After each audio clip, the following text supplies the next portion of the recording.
Buongiorno a tutti e benvenuti a questo ulteriore appuntamento di Alzati Europa, in cui intervistiamo una mia collega slovena del PPE, Romana Tomc. Buongiorno a te e grazie mille di aver accolto positivamente il nostro invito.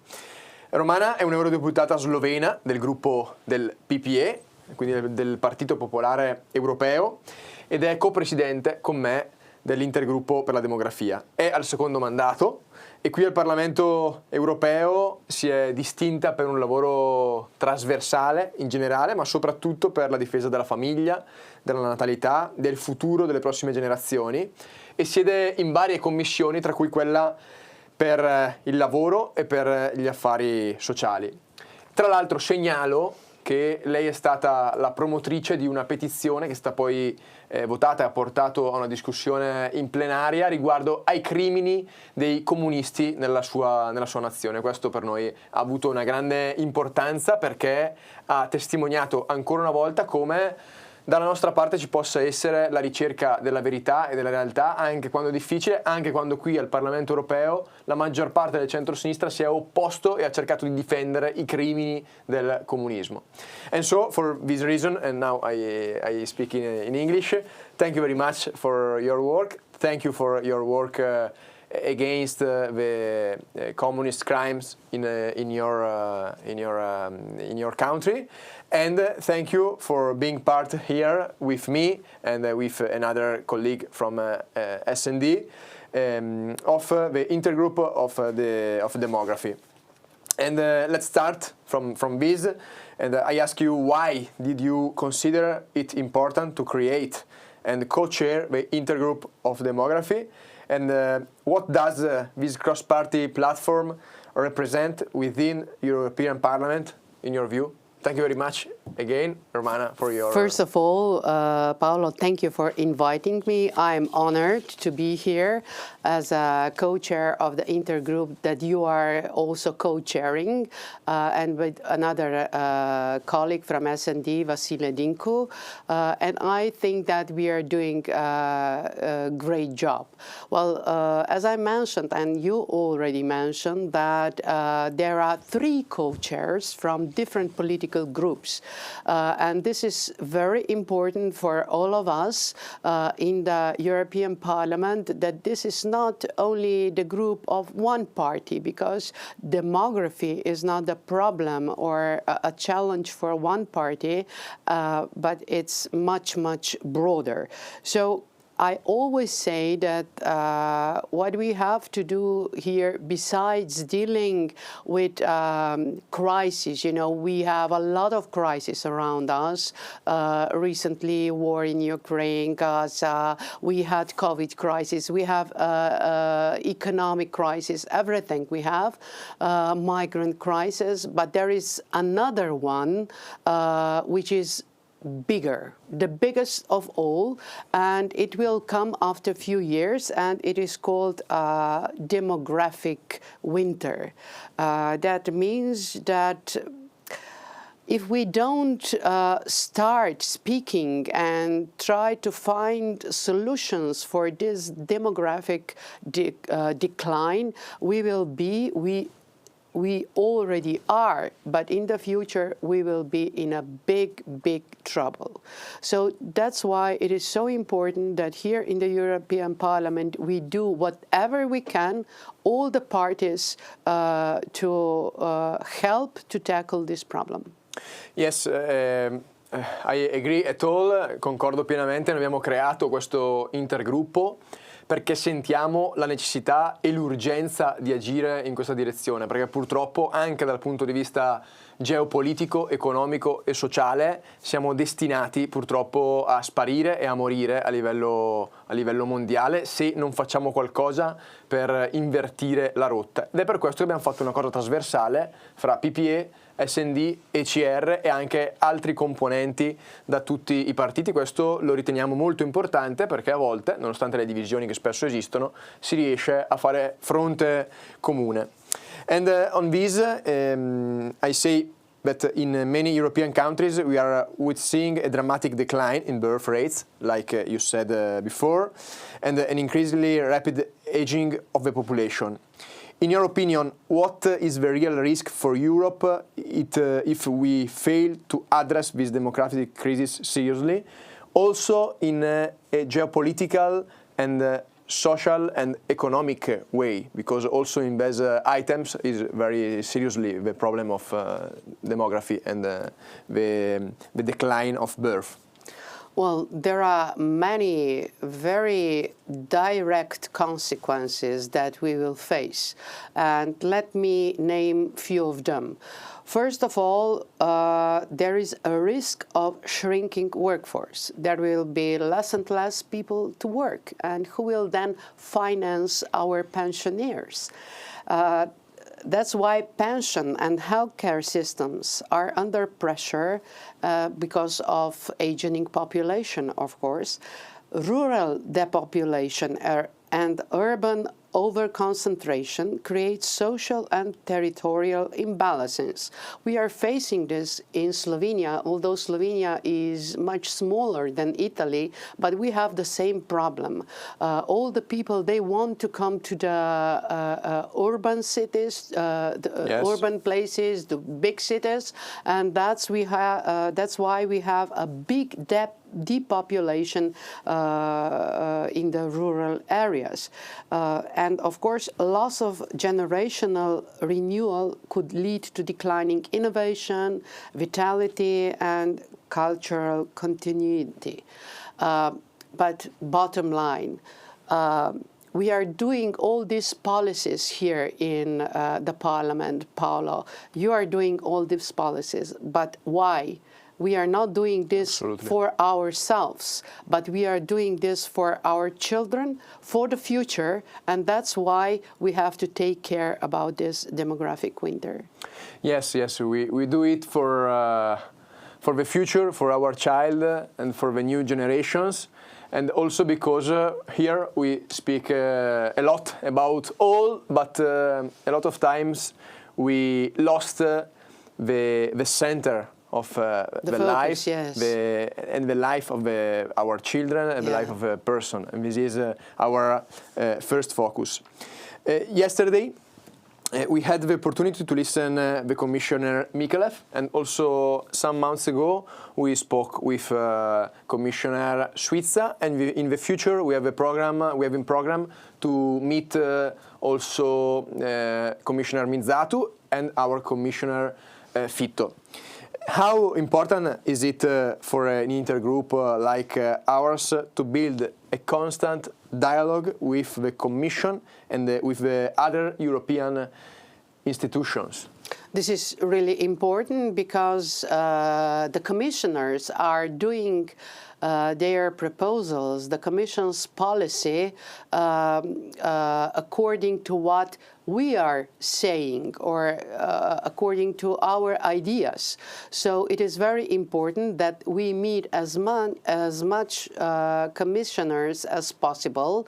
Now we have 3 or 4 of them to speak with them, to tell them what is really important for us. Because don't forget, we the parliamentarians here in the parliament are elected by the people. So we represent the people's will and what people are saying back at home. So we are the ones who pass these ideas to the Commission, to certain commissioners, to make better policy. So this is very important, and as I understand, they always respond, they come, they like to come, and they like to listen to us, as well as it was yesterday with the Commissioner Metcalfe. Yes, and with them we speak a lot of numbers, because numbers are very important, but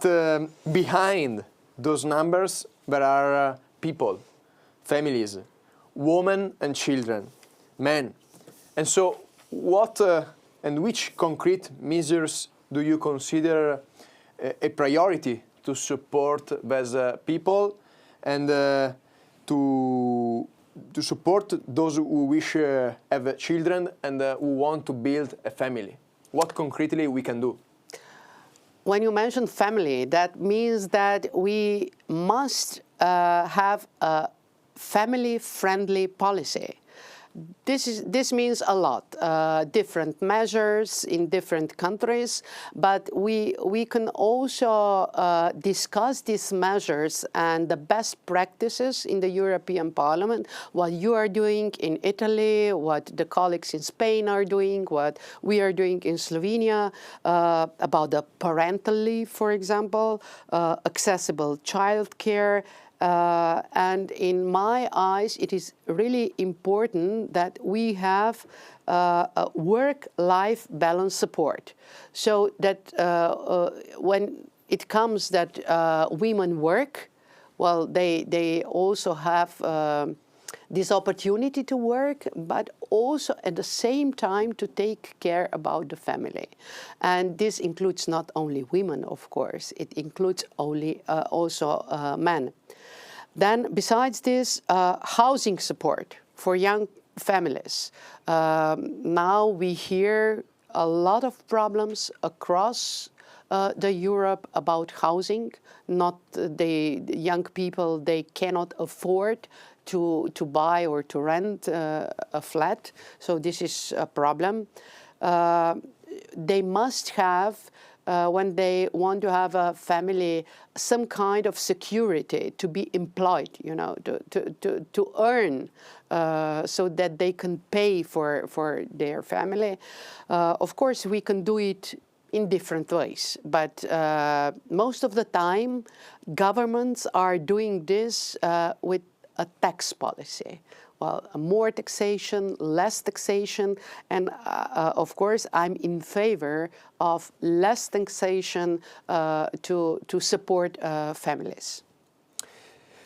Thank you Romana, grazie, anche perché ci riporta al centro di quelli che sono gli obiettivi che con il nostro governo Meloni e quindi di conseguenza anche qui con la nostra delegazione cerchiamo di portare avanti, perché sia dal punto di vista culturale che economico e politico noi dobbiamo rimettere la famiglia al centro e far tornare a vedere i figli e le nascite come una ricchezza per la famiglia, una ricchezza per le persone. Per troppo tempo si è messo in contrapposizione la possibilità di avere un lavoro, una carriera e la possibilità di avere dei figli. Noi invece vogliamo dare l'opportunità di accogliere i figli in qualsiasi caso, anche per evitare delle altre scelte molto tragiche, diciamo così. Quindi grazie mille.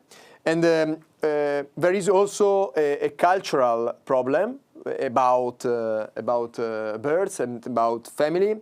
And I don't know if you have an opinion for which is the reason, because the younger generation want to have stability, to have a job, and they often postpone the decision to have children. And I ask you, how can we, in your opinion, restore the confidence and the perspective to the younger generations? This is very hard question, or maybe even harder, what we can actually do, because we were in the previous minutes, in the previous question, we were talking about incentives like money, like taxes, raising or deduction of taxes. This is all about money. We can offer young people money to have families, which is important. But I think that even more important is that we have that we invest in the culture of living, the culture which promotes family life. But this is not from today to tomorrow. It's a hard job. It takes generations. And I think that in the past we destroyed this European value of how important, and not only important, how beautiful is to have a family. And it was more, you know, fashionable or more modern to be single, not to have family, to have a good social life. And some, they even say that women having children that we are sending them back to the kitchens, which is absolutely not the truth. But now it's our job, it's our task to turn this opinion that families are something old-fashioned, and not having family is something which is more modern. Let's do this together. I think that there is a will, also showing all the discussions within our intergroup, that there is a big will that we will go this way to promote a family life, a culture which supports family, and that maybe we can do something for our future. Thank you. Sono convinto anche io che, come hai detto, ci sia un problema culturale, anche e soprattutto in ragione dell'individualismo di ognuno di noi, e ognuno di noi sicuramente ne è in una propria parte colpevole, perché questo mondo ci ha abituato a cercare di farci quasi sempre i fatti nostri, ad essere egoisti, e questo è uno dei punti centrali su cui dobbiamo lavorare, quello di restaurare una visione comunitaria della vita, nel quale il dono, il sacrificio possono tornare al centro dei nostri ragionamenti. And so, finally, I said to you, we have, I think, to restore a communitarian way of life, not only an individualistic way of life. And how can we convince our colleague that this is the direction? We have to restore this, our principle, our values, our Christian identity and history, because this can help our continent, our European Union. And I ask you, we can win this important battle. We can convince the Commission to invest in a cultural and economic way in this direction, or not? We can do something. As you remember, Paolo, the last term we also had this demography intergroup, but there was not so much interest in the last term than that it is now. The interest for our group and for the challenges of demography for families is on the rise. So this is what encourages me, that maybe there is still time that we turn these trends which are going down, and that we, well, because the facts are brutal. You know, you cannot have the future without children. You can have the best policy, you can have money, you can invest a lot, but who for? You must have children to regenerate our generations, and that we will survive in the future. And this is our job. It's not an easy task, but I'm optimist. It's going better and better, and more colleagues in the parliament here also understand that this is the only way to go forward. Yes, I think so, and we are going to work day by day for these years. And thank you for your friendship. Thank you for your help. I think that we can continue better every day. E grazie a tutti voi. Credo che la collaborazione con persone come Romana possa essere importante, fondamentale per noi, anche perché ci dà l'idea del ruolo che Fratelli d'Italia e i conservatori europei possono avere in Europa, perché possiamo rappresentare finalmente quel punto di raccordo fra il PPE e la realtà, e quello che realmente serve, perché ci sono brave persone e bravi politici come Romana che non aspettano solamente altro che qualcuno dia loro la possibilità di poter essere coerenti con i valori in cui credono, e in questo modo, uniti, speriamo con l'aiuto di Dio, di poter raggiungere risultati per la difesa del cristianesimo in Europa, per la difesa dei nostri valori, per la difesa della vita, della famiglia e per ridare all'Europa nuovi nati e una speranza per i prossimi decenni. Grazie a tutti and thank you very much to you, Romana. It's a very, very pleasure. Thank you, Paolo. It's really nice working with you. I hope that we will do many good things for our future in the forthcoming days. Thank you.